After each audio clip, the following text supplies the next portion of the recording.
Hello everyone, আজকে আমি আপনাদের মিসির আলি সিরিজের দেবীর তৃতীয় পর্বটি পড়ে শোনাব। মিসির আলি সাহেব দেখলেন তার ঘরের সামনে 4টি মেয়ে দাঁড়িয়ে আছে। কোনো টিউটোরিয়াল ক্লাস আছে নাকি?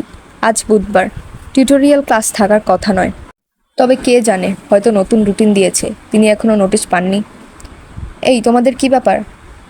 মেয়েগুলো জড়সড় হয়ে গেল। কি তোমাদের সঙ্গে কোনো ক্লাস আছে? জি না স্যার। তাহলে কি কিছু বলবে? স্যার, নোটিশ বোর্ডে আপনি একটা নোটিশ দিয়েছিলেন, সেই জন্য এসেছি। কিসের নোটিশ? তিনি ভ্রু কুঁচকালেন। মেয়েগুলোর মুখ চাওয়াচাওয়ি করতে লাগলো। কি নোটিশ দিয়েছিলাম? স্যার, আপনি লিখেছেন কারো এক্সট্রা সেন্সরি পারসেপশনের ক্ষমতা আছে কি না আপনি পরীক্ষা করে বলে দেবেন। মিসির আলি সাহেবের সমস্ত ব্যাপারটা মনে পড়ল। মাস দুয়েক আগে এরকম একটা নোটিশ দিয়েছিলেন ঠিকই, কিন্তু এই প্রথম 4জনকে পাওয়া গেল যারা উৎসাহী এবং সবকটা মেয়েগুলো রোগা। তার মানে কি অকাল্টের ব্যাপারে রোগা মেয়েরাই বেশি উৎসাহী? তিনি মনে মনে একটা নোট তৈরি করলেন এবং তৎক্ষণাৎ তার মনে হলো বিষয়টি ইন্টারেস্টিং। একটা সার্ভে করা যেতে পারে। এসো তোমরা, ঘরে এসো। তোমরা তাহলে জানতে চাও তোমাদের ইএসপি আছে কি না?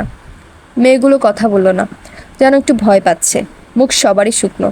বসো তোমরা, চেয়ারে আরাম করে বসো। ওরা বসলো। মিসির আলি সাহেব একটা সিগারেট ধরালেন, নিচু গলায় বললেন, সব মানুষের মধ্যে ইএসপি কিছু পরিমাণ থাকে। টেলিপ্যাথির কথাই ধরো। তোমাদের নিজেদেরই হয়তো এই বিষয়ে অভিজ্ঞতা আছে। সহজ উদাহরণ হচ্ছে, ধরো একদিন তোমাদের কারো মনে হলো আজ অমুকের সঙ্গে দেখা হবে। যার সঙ্গে দেখা হবার কথা মনে হচ্ছে সে কিন্তু এখানে থাকে না, থাকে চিটাগাং, কিন্তু সত্যি সত্যি দেখা হয়ে গেল। কি হয় না এরকম? মেয়েগুলো কথা বলল না। এর মধ্যে একজন রুমাল দিয়ে কপাল মুছতে লাগলো। মেয়েটি ঘামছে, নার্ভাস হয়ে পড়েছে মনে হয়। নিশ্চয়ই ব্লাড প্রেশার বেড়ে গেছে। মিসির আলি বিস্মিত হলেন। নার্ভাস মেয়েটির দিকে তাকিয়ে বললেন, এই বিষয়ে চর্চা কখনো বিজ্ঞানের পর্যায়ে পড়ে না। বেশিরভাগ সিদ্ধান্তই অনুমানের উপর। তবে আমেরিকায় একটি ইউনিভার্সিটি আছে, ডিউক ইউনিভার্সিটি। ওরা কিছু কিছু এক্সপেরিমেন্টাল কাজ শুরু করেছে। মুশকিল হচ্ছে ফলাফল সবসময় রিপ্রডিউসিবল নয়। মিসির আলি সাহেব ড্রয়ার খুলে 10টি চৌকো কার্ড টেবিলে বিছালেন। হাসি মুখে বললেন, পরীক্ষাটি খুব সহজ। এই কার্ডগুলোতে বিভিন্ন রকম চিহ্ন আছে, যেমন ধরো ক্রস, স্কোয়ার, ত্রিভুজ, বিন্দু। কোনটিতে কী আছে সেটা অনুমান করতে চেষ্টা করবে। দু একবার কাকতালীয়ভাবে মিলে যাবে। তবে ফলাফল যদি স্ট্যাটিস্টিক্যালি সিগনিফিক্যান্ট হয় তবে বুঝতে হবে তোমাদের ইএসপি আছে। এখন এসো দেখি কে প্রথম বলবে। তোমার নাম কি? নীলুফার। হ্যাঁ নীলুফার, তুমি প্রথম চেষ্টা করো। যা মনে আসে তাই বলবে। আমার কিছু মনে আসছে না। তাহলে অনুমান করে বলো। মেয়েটি ঠিকমতো বলতে পারল না, তার সঙ্গীরাও না। মিসির আলি হাসতে হাসতে বললেন, না, তোমাদের কারো কোনো ইএসপি নেই। ওরা যেন তাতে খুশিই হলো। মিসির আলি গম্ভীর গলায় বললেন, না থাকাই ভালো। আধুনিক মানুষদের এসব থাকতে নেই, এতে অনেক রকম জটিলতা হয়। কি জটিলতা? আছে আছে, বলুন না স্যার। মিসির আলি লক্ষ্য করলেন নুফাল নামের মেয়েটি কথা বলছে। স্পষ্ট সতেজ গলা। অন্য আরেকদিন বলবো, আচ্ছা তোমরা যাও। নীলুফার বলল, এমন কিছু কি স্যার আছে যা করলে ইএসপি হয়? লোকজন বলে প্রেমে পড়লেও এই ক্ষমতা অসম্ভব বেড়ে যায়। আমি ঠিক জানি না।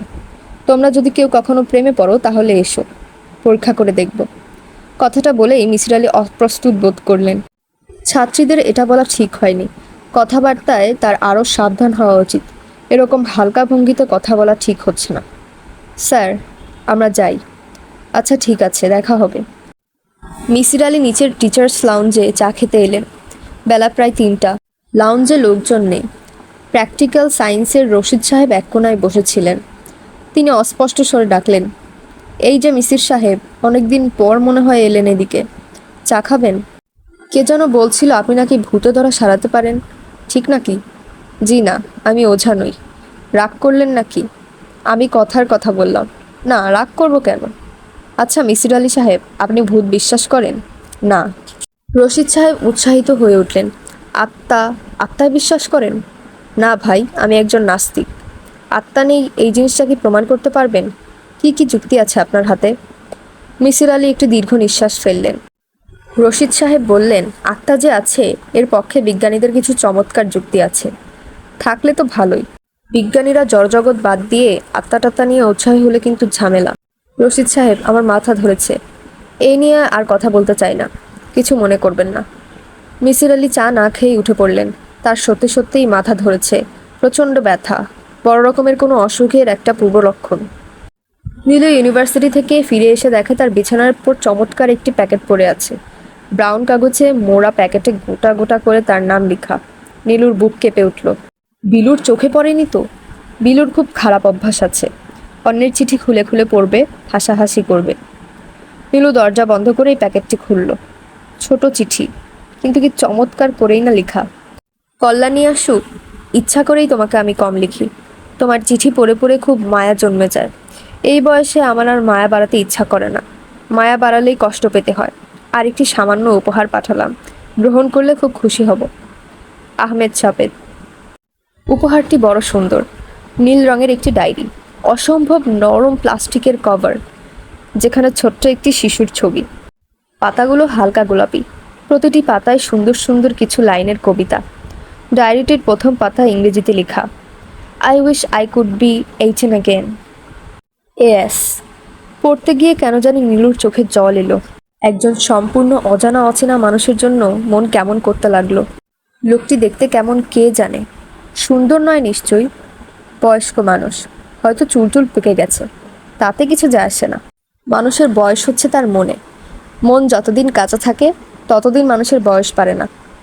এই লোকটির মন অসম্ভব নরম, শিশুর মতো নরম। নীলুর মনে হলো এই লোকটি স্বামী হিসেবে অসাধারণ ছিল। তার স্ত্রীকে সে নিশ্চয়ই সমস্ত হৃদয় দিয়ে ভালোবেসেছে।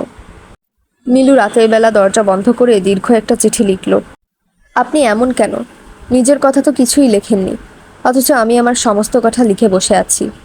তবু মনে হয় সব বুঝি লেখা হলো না, অনেক কিছু বুঝি বাকি রয়ে গেল। আপনি আমাকে এত সুন্দর সুন্দর উপহার দিয়েছেন, কিন্তু আমি তো আপনাকে কিছুই দেইনি। আমার কিছু একটা দিতে ইচ্ছা করে, কিন্তু আমি তো জানি না আপনি কি পছন্দ করেন। আচ্ছা, আপনি কি টাই পরেন? তাহলে লাল টকটকে একটা টাই আপনাকে দিতে পারি। জানেন, পুরুষ মানুষের এই একটি জিনিসই আমি পছন্দ করি, কিন্তু হয়তো আপনি টাই পরেন না। ঢিলে ঢালা ধরনের মানুষদের মতো চাদর গায়ে দেন। আপনার সম্পর্কে আমার খুব জানতে ইচ্ছা করে। একদিন আসুন না আমাদের বাসায়, 1 কাপ চা খেয়ে যাবেন। জানেন, আমি খুব ভালো চা বানাতে পারি। অন্য কেউ চা বানিয়ে দিলে আমার বাবা খেতে পারেন না, সবসময় আমাকে বানাতে হয়। গত রোববারে কি হলো জানেন? রাত 3টেই বাবা আমাকে ডেকে তুলে বললেন, মা, 1 কাপ চা বানাতো, বড্ড চায়ের তৃষ্ণা পেয়েছে। আপা, দরজা বন্ধ করে কি করছো? নীলু অপ্রস্তুত হয়ে দরজা খুলল। বিলু দাঁড়িয়ে আছে, সন্দেহজনকভাবে তাকাচ্ছে। কি করছিলে? কিছু করছিলাম না। বিলু বিছানায় এসে বসলো। আপা, তোমার মধ্যে একটা পরিবর্তন লক্ষ্য করছি। কি পরিবর্তন? অস্থির অস্থির ভাব, লক্ষণ ভালো না আপা। বলো তো কি হয়েছে? কি আবার হবে? তোর শুধু উল্টাপাল্টা কথা। কিছু একটা হয়েছে আপা, আমি জানি। কি যে বলিস! আমার কাছে লুকাতে পারবে না আপা, আমার চোখকে ফাঁকি দেওয়া মুশকিল। যা ভাগ, পাকামো করিস না। বিলু গেল না, কাপড় ছাড়তে ছাড়তে বলল, রানু আপাকেও আমি বললাম তোমার পরিবর্তনের কথা। তার ধারণা তুমি কারো প্রেমে পড়েছ। আমার তো খেয়ে দেয়ে কাজ নেই। তাছাড়া প্রেমটা আমার সঙ্গে করবে কে? চেহারার এই তো অবস্থা। খারাপ অবস্থাটা কি? রংটা একটু ময়লা, এছাড়া আর কি? নীলু ছোট্ট একটি নিঃশ্বাস ফেলল। নিঃশ্বাস ফেলছো কেন আপা? নিজের চেহারা সম্পর্কে তোমার এমন খারাপ ধারণা থাকা উচিত না। সবাই তো আর রানু আপার মতো হয় না, হওয়া উচিত নয়। উচিত নয় কেন? সুন্দরী মেয়েদের অনেক রকম প্রবলেম থাকে। কি প্রবলেম? রানু আপার মাথা খারাপ, সেটা তুমি জানো? কি বলছি সেসব? ঠিকই বলছি। আকবরের মা একদিন দুপুরে কি জন্যে যেন গিয়েছিল, শুনে রানু আপা নিজের মনে হাসছে এবং কথা বলছে। তাই নাকি? হ্যাঁ, কথাগুলো বলছে আবার 2 রকম গলায়। আকবরের মা প্রথম ভেবেছিল কেউ বোধহয় বেড়াতে এসেছে। শেষে ঘরে ঢুকে দেখে কেউ নেই। সত্যি? রহমান সাহেবের স্ত্রী বললেন, একদিন নাকি আনিস সাহেব গভীর রাতে রহমান সাহেবকে ডেকে নিয়ে গেলেন তার স্ত্রী খুব অসুস্থ এই কথা বলে। রহমান সাহেব গিয়ে দেখেন অসুখ টসুখ কিচ্ছু নেই, দিব্যি ভালো মানুষ। নীলু মৃদু স্বরে বলল, রানুর মতো সুন্দরী হলে আমি পাগল হতেও রাজি। বিলু হেসে ফেলল, হাসতে হাসতে বলল, কথাটা ঠিক বলেছ আপা। রানু প্রসঙ্গে পাওয়া সব তথ্য লিখে রাখবার জন্য মিসির আলি সাহেব মোটা একটা খাতা কিনে এনেছেন। খাতাটির প্রথম পাতায় লেখা একজন মানসিক রোগীর পর্যায়ক্রমিক মনোবিশ্লেষণ। দ্বিতীয় পাতায় কিছু ব্যক্তিগত তথ্য, যেমন নাম রানু আহমেদ, বয়স 17 বৎসর, রূপবতী। বৈবাহিক অবস্থা বিবাহিতা, 13 মাস আগে বিয়ে হয়, স্বাস্থ্য রুগনা, ওজন 80 পাউন্ড, স্বামী আনিস আহমেদ, দি জেনিথ ইন্টারন্যাশনালের ডিউটি অফিসার, বয়স 37, স্বাস্থ্য ভালো। তৃতীয় পাতায় হেডিংটি হচ্ছে অডিটরি হ্যালুসিনেশন, এর নিচে লাল কালি দিয়ে একটা বড় প্রশ্নবোধক চিহ্ন আঁকা। এই পাতায় অনেক কিছুই লেখা হয়েছে, আবার কাটাকুটি করা হয়েছে, যেন মিসির আলি সাহেব মনস্থির করতে পারছেন না কি লিখবেন। দুটি লাইন শুধু পড়া যায়। লাইন দুটির নিচে লাল কালি দিয়ে দাগ দেওয়া। মেয়েটির অডিটরি হ্যালুসিনেশন হচ্ছে, সে একা থাকাকালীন শুনতে পায় কেউ যেন তাকে ডাকছে। পরের কয়েকটি পাতায় রানুর প্রসঙ্গে তার প্রথম সাক্ষাতের খুঁটিনাটির প্রতিটি বিষয় লেখা। এই পাতাগুলো পড়লেই বোঝা যায় মিসির আলি নামের এই লোকটির স্মৃতিশক্তি অসাধারণ। অতি তুচ্ছ ব্যাপারগুলোও লেখা আছে, যেমন এক জায়গায় লেখা, মেয়েটি বেশ কয়েকবার শাড়ির আঁচল টেনেছে, 2 বার শব্দ করে আঙ্গুল ফুটিয়েছে। আমি লক্ষ্য করলাম মেয়েটি পানি খেলে মাথা নিচু করে, বেশ খানিকটা নিচু করে, যেন পানি পান করার ব্যাপারটি সে আড়াল করতে চায়। নদীতে গোসলের গল্প লেখা হয়েছে। গল্পের শেষে বেশ কিছু প্রশ্ন করা হচ্ছে, যেমন একজন মৃত মানুষ পানিতে ভেসে থাকবে, ডুবে থাকবে না। গল্পের মৃত মানুষটির ডুবে ডুবে চলার কথা আছে, এরকম থাকার কথা নয়। পাজামা খুলে ফেলার কথা আছে। কিশোরীরা সাধারণত শক্ত গিট দিয়ে পাজামা পরে, গিট খুলতে হলে ফিতা টানতে হবে। ওই মানুষটি কি ফিতা টেনেছিল না পাজামাটাই টেনে নামিয়েছে? মৃত লোকটির কি কোনো পোস্টমর্টম হয়েছিল? তার আনুমানিক বয়স কত ছিল? প্রথম অসুস্থতার সময়টি মেয়েটি ঘুমের মধ্যে কোনো কথাবার্তা বলতো? কি বলতো? মেয়েটি বলল লোকটির নাম জালাল উদ্দিন। কিভাবে বলল? লোকটির নাম তো জানার কথা নয়, নাকি পরে শুনেছে? জালাল উদ্দিন জাতীয় নামের কারোর সঙ্গে কি এই মেয়ের পূর্ব পরিচয় ছিল? প্রশ্নের শেষে 3টি মন্তব্য লেখা আছে। মন্তব্যগুলো সংক্ষিপ্ত। প্রথম মন্তব্য, মেয়েটি যেই ঘটনার কথা বলেছে তা বিশ্বাসযোগ্য নয়। দ্বিতীয় মন্তব্য, এই ঘটনা অন্য যেসব ব্যক্তি প্রত্যক্ষ করেছে তাদের সঙ্গে প্রথমে আলাপ করতে হবে। দ্বিতীয় মন্তব্যটি লাল কালি দিয়ে আন্ডারলাইন করা ও পাশে লেখা অত্যন্ত জরুরি। তৃতীয় মন্তব্য, মেয়েটির অবশ্য কিছু পরিমাণ এক্সট্রা সেন্সরি পারসেপশন আছে। সে কার্ডের সবকটি চিহ্ন সঠিকভাবে বলতে পেরেছে। আমি এরকম আগে কখনো দেখিনি। এই বিষয়ে আমার ধারণা হচ্ছে মানসিকভাবে অসুস্থ রোগীদের এই দিকটি উন্নত হয়ে থাকে। আমি এর আগেও যে কটি অসুস্থ মানুষ দেখেছি তাদের সবার মধ্যেই এই ক্ষমতাটি কিছু পরিমাণে লক্ষ্য করেছি। দি জার্নাল অফ প্যারাসাইকোলজির 3য় ভলিউমে 1973-এ এই প্রসঙ্গে রিভিউ পেপার আছে। অথর জন নান এবং এফ টলম্যান। সোহাগী হাই স্কুলের হেডমাস্টার সাহেব দারুণ অবাক হলেন। রানুর ব্যাপারে খোঁজ খবর করার জন্য এক ভদ্রলোক এসেছেন। অতদিন আগে কি হয়েছিল না হয়েছিল তা কি এখন আর মনে আছে? আর মনে থাকলেও এসব ব্যাপার নিয়ে এখন ঘাটাঘাটি করাটা বোধহয় ঠিক নয়। কিন্তু যে ভদ্রলোক এসেছেন তাকে মুখের উপর না বলতেও বাধছে। ভদ্রলোক হাজার হলেও বিশ্ববিদ্যালয়ের একজন শিক্ষক, মানি লোক। তাছাড়া এত দূর এসেছেন, নিশ্চয়ই কোনো কারণ আছে। মুখে বলেছেন রানু অসুস্থ এবং তিনি রানুর একজন চিকিৎসক, কিন্তু এটা ঠিক বিশ্বাসযোগ্য মনে হচ্ছে না, কারণ মাসখানেক আগেই রানুকে তিনি দেখে এসেছেন। কিছুমাত্র অসুস্থ মনে হয়নি। আজ হঠাৎ এমন কি হয়েছে যে ঢাকা থেকে এই ভদ্রলোককে আসতে হলো? রানুর কি হয়েছে বললেন? মানসিকভাবে অসুস্থ। আমি তো সেদিনই তাকে দেখে এলাম। যখন দেখেছেন তখন হয়তো সুস্থই ছিল। কি জানতে চান আপনি বলেন? নদীতে গোসলের সময় কী ঘটেছিল সেটা বলেন। সেসব কি আর এখন মনে আছে? ঘটনাটা বেশ সিরিয়াস এবং নিশ্চয়ই আপনাদের মধ্যে বহুবার আলোচিত হয়েছে, কাজেই মনে থাকবার কথা। আপনার যা মনে আসে তাই বলেন। হেডমাস্টার গম্ভীর স্বরে ঘটনাটা বললেন। রানুর গল্পের সঙ্গে তার গল্পের কোনো অমিল লক্ষ্য করা গেল না। শুধু ভদ্রলোক বললেন, মেয়েরা গোসল করতে গিয়েছিল দুপুরে, সন্ধ্যায় নয়। পাজামা খোলার ব্যাপারটি বলেন। পাজামাটা কি পাওয়া গিয়েছিল? আপনি কি বলছেন বুঝতে পারছি না। রানু বলছিল নদীতে গোসল করার সময় সেই মরা মানুষটি তার পাজামা খুলে ফেলে। আরে না না, কি বলেন? ওর পরনে পাজামা ছিল? হ্যাঁ, থাকবে না কেন? আপনার ঠিক মনে আছে তো? মনে থাকবে না কেন? পরিষ্কার মনে আছে। আপনি অন্য সবাইকে জিজ্ঞেস করে দেখতে পারেন। ওই মরা মানুষটির সম্পর্কে কি জানেন? কিছুই জানি না রে ভাই। থানায় খবর দিয়েছিলাম। থানা হচ্ছে এখান থেকে 10 মাইল। সেই সময় যোগাযোগ ব্যবস্থা ভালো ছিল না। থানাওয়ালারা আসে 2 দিন পরে। লাশ তখন পচে গলে গিয়েছে, শিয়াল কুকুর কামড়াকামড়ি করছে। থানাওয়ালারা এসে আমাদের লাশ পুঁতে ফেলতে বলে। আমরা নদীর ধারেই গর্ত করে পুঁতে ফেলি। আচ্ছা, ওই লাশ তো উলঙ্গ ছিল, ঠিক না? জি না, ঠিক না। হলুদ রঙের একটা প্যান্ট ছিল আর গায়ে গেঞ্জি ছিল। মিসির সাহেবের ভ্রু কুচকিত হলো। আপনার ঠিক মনে আছে তো ভাই? আরে, এটা মনে না থাকার কোনো কারণ আছে? পরিষ্কার মনে আছে। লাশটি কি বুড়ো মানুষের ছিল? জি না, জোয়ান মানুষের লাশ। আর কিছু মনে পড়ে? আর কিছু তো নেই মনে পড়ার। আপনার ওই মেয়েটির সঙ্গে কথা বলতে চাই। অনু ফাজার নাম। শুনেছি ওর শ্বশুরবাড়ি কাছেই, হরিণঘাটায়। আপনি যেতে চান হরিণঘাটা? জি। কখন যাবেন? আজকেই যেতে পারি। কত দূর এখান থেকে? 15 মাইল।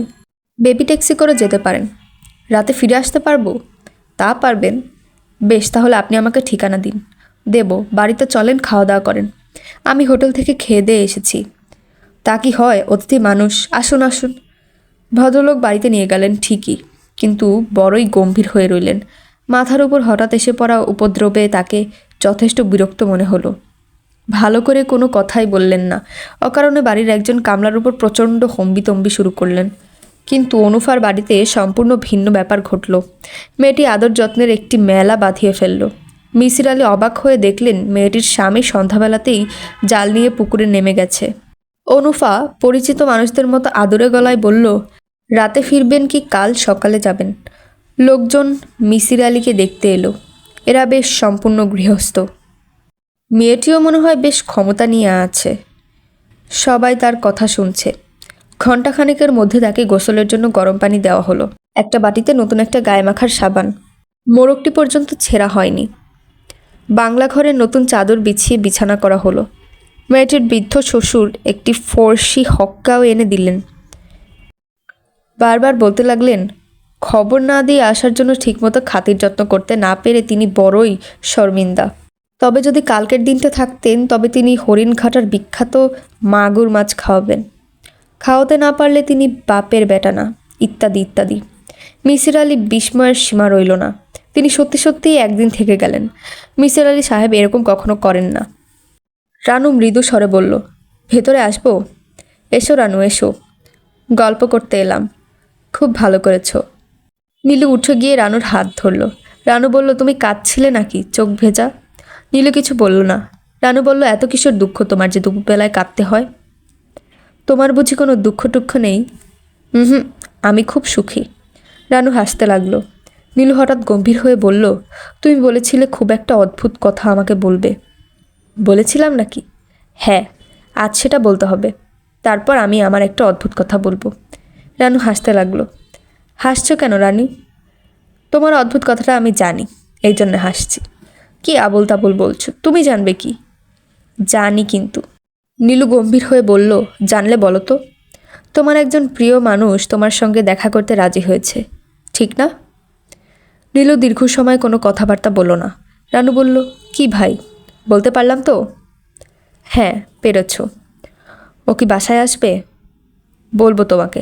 তার আগে তুমি বলো, তুমি কি করে জানলে? বিলু তোমাকে বলেছে? কিন্তু বিলু তো কিছু জানে না। আমাকে কেউ কিছু বলেনি। তাহলে তুমি জানলে কি করে? আমি স্বপ্নে দেখেছি। স্বপ্নে দেখেছি মানে? নীলু, মাঝে মাঝে আমি স্বপ্নে দেখি। সেগুলো ঠিক স্বপ্নও নয়, তবে অনেকটা স্বপ্নের মতোই। সেগুলো সব সত্যি।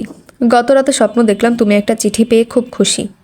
সেই চিঠিতে একটি লাইন লেখা আছে, যার মানে হচ্ছে তোমার সঙ্গে আমার দেখা হবে বা এরকম কিছু। এসব কি তুমি সত্যি সত্যিই বলছো রানু? হ্যাঁ। কবে তার সঙ্গে তোমার দেখা হবে? আজ বিকেলে। আমি নিউ মার্কেটের বাইরের দোকানের সামনে একটা সবুজ রুমাল হাতে দাঁড়িয়ে থাকব। তিনি আমাকে খুঁজে বের করবেন। বাহ, খুব মজার ব্যাপার তো। রানু হাসতে লাগলো। একসময় হাসি থামিয়ে গম্ভীর গলায় বলল, শুধু গল্প উপন্যাসে এসব হয়, বাস্তবে এই প্রথম দেখছি। তোমার ভয় করছে না? ভয় করবে কেন? তোমার কিন্তু নীলু ভয় করছে। আমি বুঝতে পারছি, বেশ ভয় করছে। করছে না? না। রানু ইতস্তত করে বলল, ইচ্ছা করলে তুমি আমাকে সঙ্গে নিয়ে যেতে পারো। আমি দূরে থাকব। থাক, দূরে দাঁড়িয়ে থাকতে হবে না। মনে হলো নীলু রানুর কথাবার্তা সহজভাবে নিতে পারছে না। তার চোখ মুখ গম্ভীর। রানু বলল, কি নেবে? না, আমার একা যাবার কথা, একাই যাব। আর যদি গিয়ে দেখো খুব বাজে ধরনের একটা লোক, তখন কি করবে? বাজে ধরনের লোক মানে? অর্থাৎ গিয়ে যদি দেখো দাঁত পড়া চুল পাকা এক বুড়ো, তোমার কি সেরকম মনে হচ্ছে? রানু মাথা দুলিয়ে হাসল, কিছু বলল না। নীলুকে দেখে মনে হলো রানুর ব্যবহারে সে বেশ বিরক্ত হচ্ছে। দুটো বাজতেই সে বলল, এবার তুমি যাও, আমি সাজগোজ করব। এখনই? 4টা বাজতে তো দেরি আছে। তোমার মতো সুন্দরী তো আমি না, আমাকে সময় নিয়ে সাজতে হবে। রানু উঠে পড়ল। নীলু সত্যি সাজতে বসলো, কিন্তু কি যে হয়েছে তার, চোখে পানি এসে কাজল ধুয়ে যাচ্ছে। আইল্যাশ পরার ইচ্ছা ছিল, কিন্তু একা একা পরা সম্ভব নয়। অনেক বেছে টেছে একটা শাড়ি পছন্দ করলো, সাদার উপর নীলের একটা প্রিন্ট। আগে সে কখনো পরেনি। নীলুমা, কোথাও যাচ্ছ নাকি? নীলু তাকিয়ে দেখল বাবা। কোথাও যাচ্ছ গো মা? একজন বন্ধুর সঙ্গে দেখা করতে। তোমার কি চা লাগবে? হলে ভালো হতো। থাক, তুই ব্যস্ত। চা বানাতে আর কয় মিনিট লাগবে? তুমি বসো, আমি বানিয়ে আনছি। নীলুর বাবা চেয়ার টেনে নীলুর ঘরেই বসলেন। চা কি চিনি ছাড়া আনবো বাবা? না, 1 চামচ চিনি দিস। একটু আধটু চিনি খেলে কিছু হবে না। নীলু চা নিয়ে এসে দেখে বাবা ঝিমোচ্ছেন। ঝিমুনিরও বেশি, প্রায় ঘুমোচ্ছেন বলা চলে। বাবা যেন বড় বেশি দ্রুত বুড়ো হয়ে যাচ্ছেন। বড় মায়া লাগলো নীলুর। বাবা, তোমার চা। কোনো বন্ধুর বাড়ি যাচ্ছিস মা? নীলু খানিক ইতস্তত করে বলল, তোমাকে আমি পরে বলবো বাবা। সন্ধ্যার আগেই আসবি তো? হ্যাঁ বাবা। গাড়ি নিয়ে যাবি? না, গাড়ি নেব না। নিয়ে যা না, ড্রাইভার তো দিনরাত বসে বসেই মাইনে খায়। বাবা, আমি গাড়ি নেব না। নীলুর সাজ শেষ হলো ঠিক 3:30টায়। আয়নায় তাকিয়ে নিজেকে তার পছন্দই হলো। যে মেয়েটিকে দেখা যাচ্ছে সে বেশ রূপসী।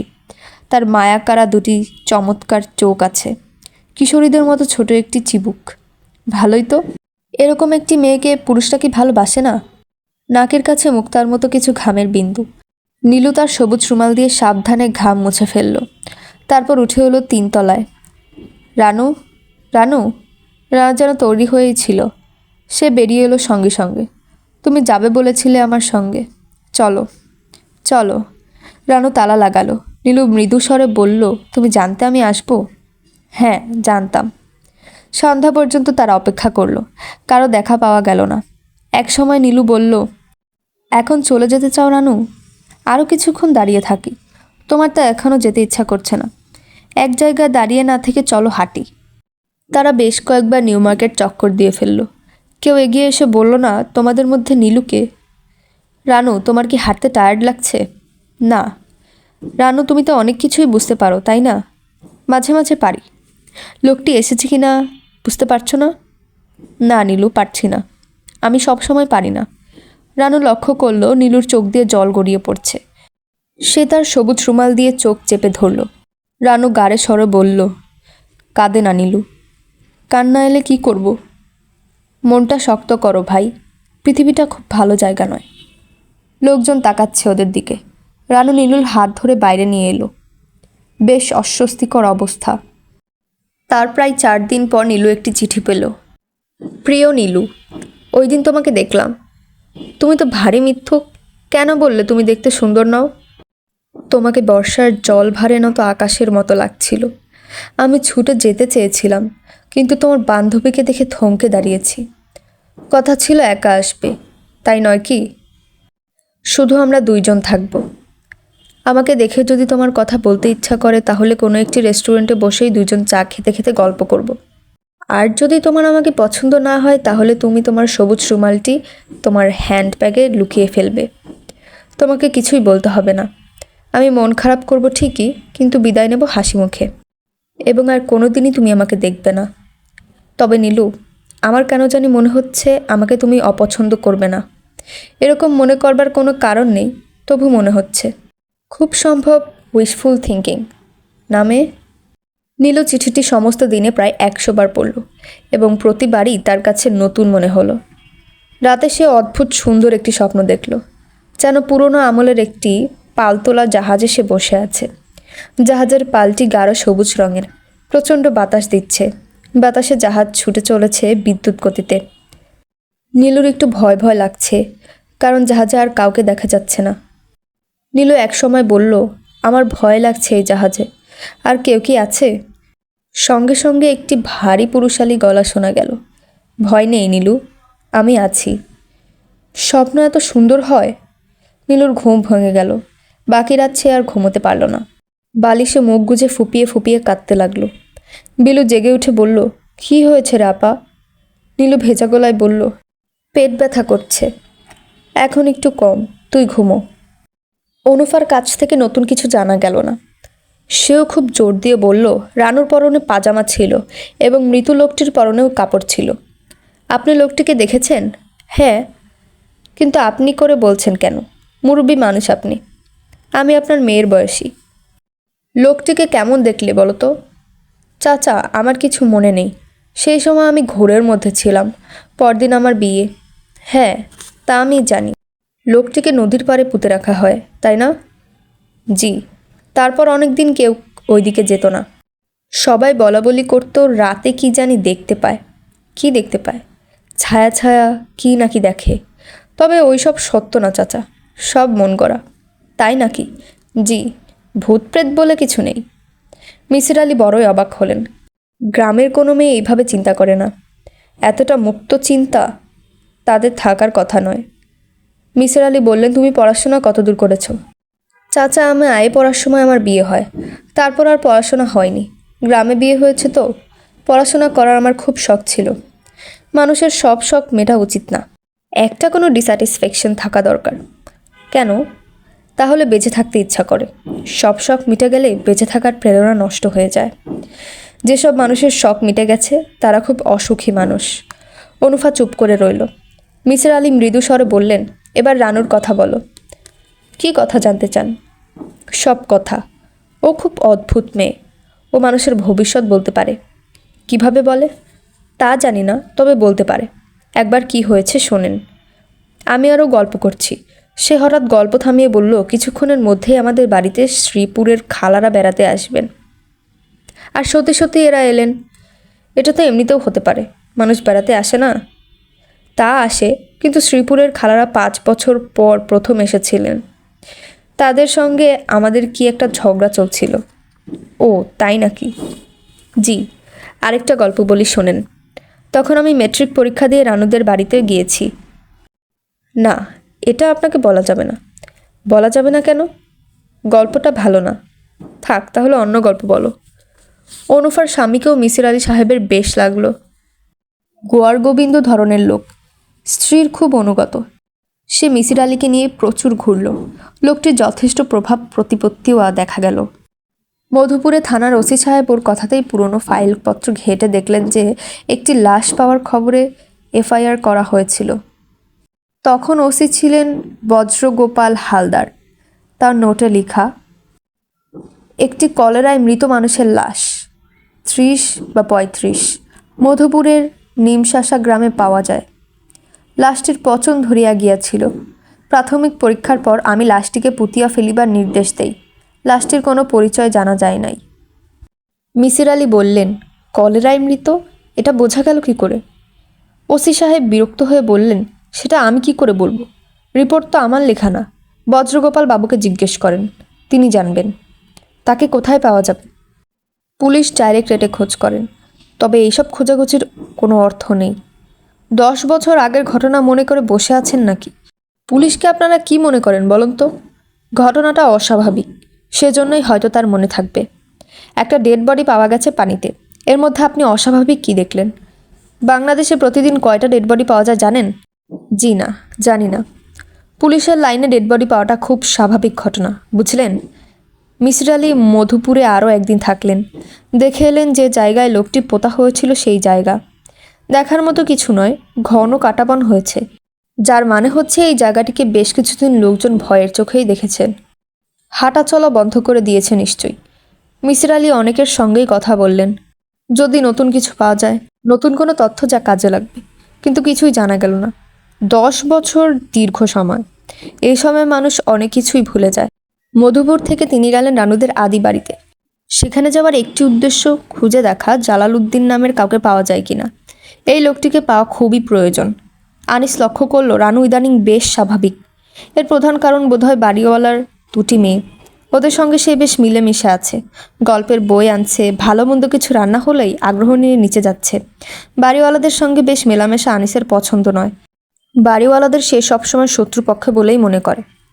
অনেকবার ভেবেছিল বলবে মেলামেশা কমাতে, না বলে ভালোই হয়েছে। এতে যদি অসুখটা চাপা পড়ে তো ভালোই। কাজের একটি ছেলে পাওয়া গেছে, জিতু মিয়া। এই ছেলেটিও রানুকে বেশ ব্যস্ত রাখছে। ছেলেটির বয়স 10-11, তবে মহাবোকা। কোনো কাজই করতে পারে না, করার আগ্রহও নেই। রানু ক্রমাগত বকাঝকা করে কিছু করাতে পারে না, তবে তার সময় বেশ কেটে যায়। সন্ধ্যাবেলায় সে আবার জিতু মিয়াকে নিয়ে পড়াতে বসে। জিতু ঘুম ঘুম চোখে পড়ে স্বরে অ, স্বরে আ। এই পড়াটি গত 1 সপ্তাহ ধরে চলছে। জিতু মিয়া কিছুই মনে রাখতে পারছে না, কিন্তু তাতে রানুর উৎসাহের ভাটা পড়ছে না। আনিস একদিন ঠাট্টা করে বলেছে, তুমি দেখি একে বিদ্যাসাগর বানিয়ে ফেলছো। রানু তাতে বেশ রাগ করেছে, গম্ভীর হয়ে বলেছে, ঠাট্টা করছো কেন? বিদ্যাসাগর তো একদিন হতেও পারে। অবশ্য অদূর ভবিষ্যতে তেমন কোনো সম্ভাবনা দেখা যাচ্ছে না। ভবিষ্যতের বিদ্যাসাগর রোজ রাতেই পড়তে পড়তে ঘুমিয়ে পড়েছে, এবং রানু প্লেটে খাবার বেড়ে প্রতি রাতেই প্রাণান্ত চেষ্টা চালাচ্ছে। এতটা বাড়াবাড়ি আনিসের ভালো লাগছে না, কিন্তু সে কিছু বলে না, থাকুক, একটা কিছু নিয়ে ব্যস্ত।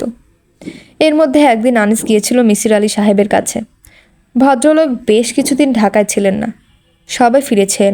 তার চোখ হলুদ, গা হলুদ। আনিস অবাক হয়ে বলেছে, হয়েছে কি আপনার? জন্ডিস। জন্ডিস বাঁধিয়ে বসেছি। বলেন কি? ইনফেক্টাস হেপাটাইটিস। লিভারের অবস্থা কাহিল রে ভাই। আপনার স্ত্রী কেমন আছেন? ভালো। আর ভয়টয় পাচ্ছে না? জি না। খুব ভালো খবর। আমি একটু সুস্থ হলেই যাব আপনার বাসায়। জি আচ্ছা। আমি কিছু খোঁজ খবর পেয়েছি। মনে হয় আপনার স্ত্রীর সমস্যাটা ধরতে পেরেছি। তাই নাকি? হ্যাঁ, একটু ভালো হলেই এই নিয়ে কথা বলবো। রানু মিসির আলি সাহেবের জন্ডিসের খবর শুনে খুবই মন খারাপ করলো। আহা, বেচারা একা একা কষ্ট করছে। চলো একদিন দেখে আসি। যাবে? ঠিক আছে, যাবো একদিন। কবে যাবে? কাল যাবে? এত ব্যস্ত হচ্ছ কেন? জন্ডিস যখন হয়েছে তখন বেশ কিছুদিন থাকবে, একদিন দেখে এলেই হবে। আমি এই অসুখের ভালো ওষুধ জানি, অরহরের পাতার রস। সকালবেলা 1 গ্লাস করে খেলে 3 দিনে অসুখ সেরে যাবে। তাই নাকি? হ্যাঁ, আমার দাদাই এই ওষুধটা দিতেন। তুমি কিছু অরহরের পাতা ওই লুটিকে দিয়ে আসো না। ঢাকা শহরে আমি অরহরের পাতা কোথায় পাবো? কী যে বলো, খুঁজলেই পাবে, জংলা গাছ সব জায়গায় হয়। আনিস যথেষ্ট বিরক্ত হলো। রানুর একটা প্রবলেম, কোনো একটা জিনিস মাথায় ঢুকলে ওটা নিয়েই থাকবে। আনিস বলল, আচ্ছা দেখি। দেখা দেখি না, তুমি খুঁজবে। আর শোনো, কাল তো তোমার অফিস নেই, চলো ওনাকে দেখে আসি। এত ব্যস্ত হচ্ছ কেন? ভদ্রলোক তো আর পালিয়ে যাচ্ছেন না। রানু থেমে থেমে বলল, আমি অন্য একটা কারণে যেতে চাই। কী কারণ? ভদ্রলোক আমার সম্পর্কে খোঁজ খবর করার জন্য মধুপুর গিয়েছিল। কী খোঁজ পেলেন জানতে ইচ্ছা করছে। মধুপুরের খবর পেলে কিভাবে? স্বপ্নে? না, স্বপ্ন টপ্ন না। অনুফা চিঠি দিয়েছে। কবে চিঠি পেয়েছেও? গতকাল। আনিস চুপ করে গেল। রানু তার নিজের চিঠিপত্রের কথা আনিসকে কখনো বলে না। বিয়ের পর রানু তার আত্মীয় স্বজন যত চিঠিপত্র পেয়েছে তার কোনোটি সে আনিসকে পড়তে দেয়নি। এই নিয়ে আনিসের গোপন ক্ষোভ আছে। কি, আমাকে নিয়ে যাবে? আমি আগে গিয়ে দেখি ভদ্রলোকের অবস্থা কেমন। মিসির আলিকে পাওয়া গেল না। বাড়িতে তার একটা ছোট ভাই ছিল। সে বলল, ভাইয়াকে হাসপাতালে ভর্তি করা হয়েছে, অবস্থা বেশি ভালো না। বিলরুবিন 9.5, লিভার খুবই ড্যামেজড।